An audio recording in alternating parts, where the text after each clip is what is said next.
일이냐, 이게 여론조사로 결정할 일이냐, 맞습니다. 그렇지 않습니다. 그러나 우리가 여러 토론을 통해서 서로가 다 숙지하고 다 숙지되고 알고 난 이후에 서로 의견을 조사하는 건 대단히 중요하다고 생각할 수 있을 겁니다. 우리가 그래서 그거를 숙려된 혹은 숙지된 그런 민주주의다라고 얘기를 합니다. 오늘 또 그런 우리 사회가 성숙해지는 그런 과정 속에 있다라고 저는 생각하고 여러분들도 또 그렇게 생각하실 거라고 믿습니다. 우선 토론을 시작하기 앞서서 이 외곽에 몰락이 시작되고 있습니다. 여러분들 분만병원 찾기 점점 힘들어집니다. 일부 지역에서는 뇌출혈 당하면은 신속하게 수술받기 어렵습니다. 소아심장수를 담당하는 흉부외과 의사 10년만 지나면 전부 은퇴합니다. 지금 밑에 올라오시는 분들이 안 계십니다. 조금 있으면 심장병 어린이들 외국으로 가서 치료받아야 됩니다. 정치권에서는 하루속히 치료 과정에서 불가피한 결과를 얻은 환자를 보호해 주시고 더불어서 소신진료, 최선의 진료 수술을 할 수 있는 진료 환경을 위해서 국가적인 제도적 보완을 논의해 주셔야 됩니다.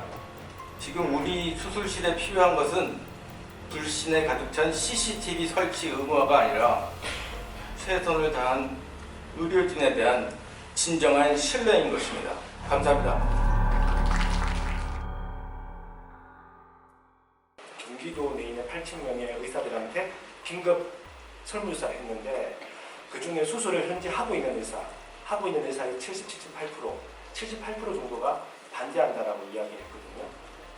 그리고 수술하지 않고 있는 의사까지 포함해서 전체 의사를 했을 때는 68.2%가 반대한다고 의견했는데 그때 안에 분위기가 어떻게 뭐냐면 반대한다는 걸 강조하셨지만 반대로 수술한 의사의 22%가 찬성을 하네. 그리고 전체 경기도 의사의 8,000명 중에서 32%나 수술에 CCTV 설치하는 걸 찬성하네. 이런 반응이었습니다. 왜냐하면 저는 대부분 다 반대할 거라고 생각했거든요.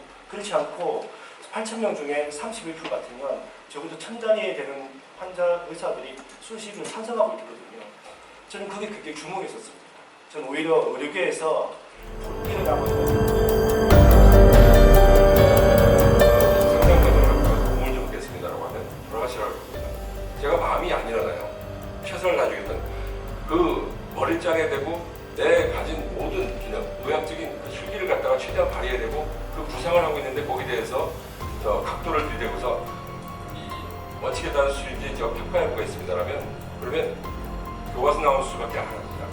그리고 수술하다가 문제, 이벤트가 생길 것 같다, 사건이 생길 것 같으면 덮고 환자분 이거는 다시 동의하셔야겠습니다. 수술 못하겠습니다. 아니면 더 큰 병원 가십시오. 아니면 저는 이 부분은 전문이 아니기 때문에 이번에는 제가 경험이 많지 않아서 다른 병원 가십시오라고 회피하게 됩니다. 이러한 재정상에 대해서 여러분이 선택해서 CCTV 설치하자고 강제하자는 게 이게 심각성을 야기합니다. 또 하나가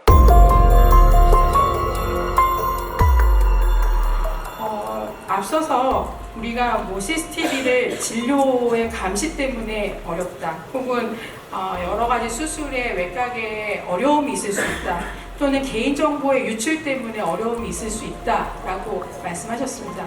물론 그런 어려움들이 있을 수 있습니다. 그러면 그런 어려움들을 해결하기 위한 방안들을 우리가 어떻게 가져가야 될 것인가가 국민들과 같이 고민해야 될 부분이라고 보여집니다. 어쩌면 그러한 부분에 있어서 우리가 원하는 수준만큼의 CCTV를 설치할 수 없을 수도 있습니다. 그렇지만 그것들은 국민들이 같이 공감하고 맞춰나갈 수 있는 부분이라고 보여집니다. 지금 CCTV는 감시의 목적으로보다는 도처에 우리의 안전을 보호하기 위한 장치로서 더 많이 활용되고 있습니다. 그리고 우리는 어떠한 기록보다도 영상의 기록을 지금은 보편화되고 있습니다. 우리 주변에서도 우리 개인마저도 무슨 역할이 있을 때, 아니면 무슨 사항이 있을 때 다 휴대폰으로 영상으로 기록을 남기고 있습니다. 이만큼 지금 시대에 있어서의 기록은 영상 기록이 위주가 되고 있고, 그것들을 우리가 어떻게 유출되지 않도록 잘 관리하느냐에 대한 문제가 더 중요시 되어지고 있다고 보여집니다. 개인적으로 개인정보 유출과 헌법에서 보장하고 있는 개인정보 자기결정권, 그러니까 자기정보, 영상정보에 대해서도 촬영당하지 않을 것이라고도 또 말하고 있는데 그런 정보를 엄격하게 좀 보호하고 있음을 말해주고 있습니다. 이렇게 지금 제가 말씀드린 거는 공개 장소라도 CCTV 설치 불가한 것이 원칙인데 개인정보보호법 제2조 25조 2항을 보면은 어떤 조항이 있냐면은 누구든지 불특정 다수가 이용하는 목욕실, 화장실, 발안실, 탈의실 등 개인의 사생활을 현저히 침해할 우려가 있는 장소의 내부를 볼 수 있도록 영상정보 처리 기기를 설치, 운영하여서는 아니 된다. 이렇게 좀 조항이 되어 있습니다. 이 법의 취지는 뭐냐면은 이렇게 개인의 사생활을 현저히 침해할 우려가 있는 공간 같은 경우는 아예 설치도 하지 말고 운영도 하지 말라. 이건 왜냐면은 누가 동의하지도 않겠지만 동의한다고 하더라도 그 설치 자체가 찍힐 가능성이 있어서 그 개인정보가 수집되고 보관되고 유출될 위험성이 상당히 높다는 취지입니다. 그래서 이 법의 취지를 생각했을 때는 과연 이 수술실이 과연 여기에 해당되는 건지 공개된 장소라고 볼 수는 없어서 25조 1항이 적용될 영역은 아닌 것 같고 25조 2항이 적용될 영역인 것 같습니다. 그래서 현재 지금 헌법과 개인정보보호법에서 개인정보에 관해서 특히 개인 영상정보에 관해서 이렇게 보안 취지에 비춰봤을 때 수술실 내 CCTV 설치가 과연 이런 법의 체계와 맞지 않는 부분이 상당히 있기 때문에 좀 신중히 좀 결정을 해야 될 문제라고 생각을 하고 그렇다면 제가 이제 주로 참고했던 그 법안은 우리 사회에서 이 수술실의 CCTV하고 약간 유사한 점들이 최근에 논의됐던 것이 그 어린이집 CCTV 문제 논란이었습니다. 어린이집에서도 그 보육교사에 대한 학대 행위들이 굉장히 많이 문제가 됐었습니다. 그래서 CCTV를 학부모들 위주로 CCTV를 설치하자고 했었고 보육교사나 어린이집 운영하시는 분들은 엄청나게 반대를 하셨습니다. 그때도 보육교사를 잠재적 범죄로 하느냐의 문제 그리고 아까 말했던 대로 정보 유출의 문제도 있고 물론 이제 수술실은 좀 더 민감 정보들이 들어가 있는 것은 사실입니다. 하지만 큰 틀에서 촬영 대상이 되는 아이나 환자가 그 상황에 대해서 적극적으로 그 상황을 대처하거나 호소할 수 없는 환경이라는 점에 대해서 유사한 점이 있습니다. 정보 유출이 지금 해킹의 위험들을 많이 얘기하는데 개인정보보호법상 그 영상정보 기기 자체를 촬영할 수 있도록 지금 두 법안이 이렇게 만들어 있는데 이 어린이집 CCTV와 관련한 영유아보호법은 거기서 그 네트워크 카메라는 놔두고 그 CCTV, 그러니까 필수로 텔레비전만 그 촬영이 가능하도록 했습니다. 그거는 아무래도 인터넷망으로 접속이 되게 되면 그 해킹의 위험이 훨씬 더 커지기 때문에 그런 영상 장치는 배제를 하고 그 그러니까 CCTV 해설 텔레비전만 그 기관에 저장이 될 수 있도록 했기 때문에 그거는 더 민감 정보를 담고 있는 이 수술 CCTV의 경우에는 제가 생각하기에는 영역보호법보다 더 그 유출의 파급력이 더 클 수 있기 때문에 이걸로 제한하는 것이 합당하다고 생각이 듭니다. 그리고 의무화라는 거는 제재가 있어야 되는데 우리가 의도한 거랑 다르게 가는 경우가 있습니다. CCTV 물론 원하는 게 그거잖아요. 이렇게 찍고 있으면 좀 더 열심히 일해주고 좀 이 불법 행위 안 했으면 하게 원하지만 실제로 원하는 결과가 안 되는 경우가 있습니다. 좀 조심스러운 얘기를 하나 드리겠습니다. 지금 병원에 요즘 가끔 한 번씩 가실 텐데 지금 청진 어떻게 하고 있죠? 우리 외국 의사들이 보면 사실 까무러칠 일인데 그냥 옷 밖에서 하죠. 예. 10여 년 전에 아청법 물론 성추행하는 의사 나쁘죠. 당연히 이런 사람 의사하면 되겠습니까?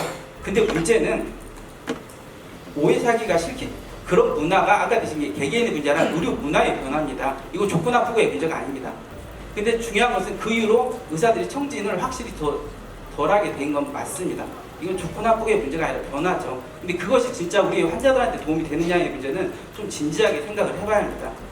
아까 CCTV는 다시 이제 돌아가서 CCTV 문제 아까 이걸 왜 국민들께서 91% 이번에 설문에 지지해 주셨잖아요. 저는 왜 이것밖에 안 나온다 싶을 정도입니다. 왜냐? 시술실 내 불법 행위 근절하는 것 모든 국민들, 모든 사람들이 바라는 거지 않습니까? 근데 이 불법 행위는 왜 선진국에서는 없는가? 우리보다 저 위에 있는 그 선진국에서는 왜 이런 부분들이 CCTV 말고 어떤 더 근본적인, 더 좋은 합리적인 방법이 있지 않는가? 이 부분에 대해서 저는 한번 국회의원들 아까 계시면 한번 제안을 해보고 싶었습니다. 이런 문제를 해결하는 방법들이 있습니다. 이런 문제에 대해서 정식으로 했으면 바람이고요. 저희가 촬영하는 그 방법이든가 부위가 수술 부위를 촬영하는 게 아니고 저 CCTV처럼 그냥 비스듬하게 해서 그 수술의 정경을 묘사하는 CCTV입니다. 저희가 하고자 하는 거는 그 의사들이 하는 수술 내용을 CCTV에 담을 수가 없습니다. 많은 그 그러니까 수술자와 수술 보조 인력에 의해서 사실은 수술의 주요 부위는 가리게 되는 상황입니다. 저희가 하고자 하는 것은 병원 수술실에서 일어나는 고의적 위법 행위를 예방함이 목적이라고 하겠습니다. 개인 수술을 있을 수도 없는 일이고 있을 수도 안 되는 일들이 사실은 일어나고 있는 게 현실이고 그런 아주 큰 위법이라고 말할 수도 없는 애매한 부분들에 또 그 의료인이 아닌 자가 수술실에 참여하고 있는 것도 현실입니다. 그런 부분을 고의적 위법 행위를 막자는 게 주된 저희가 하고자 하는 내용입니다. 그리고 이 부분에 대해서는 의료 분쟁 크게 해소의 목적도 있긴 있습니다. 그러나 그 내용이 조금 다르다고 보겠습니다. 저희가 보고자 하는 것은 고의적 위법 행위를 예방하는 데 주 목적이 있는 거고 오히려 의사 입장에서는 의사 선생님 입장에서는 그 주위의 업무, 성실의 업무를 다 그 CCTV 상에서 하였을 때 오히려 의사가 방어용으로 나올 수 있는 자료라고 생각이 듭니다. 좀 전 아까 전에 그 차량 블랙박스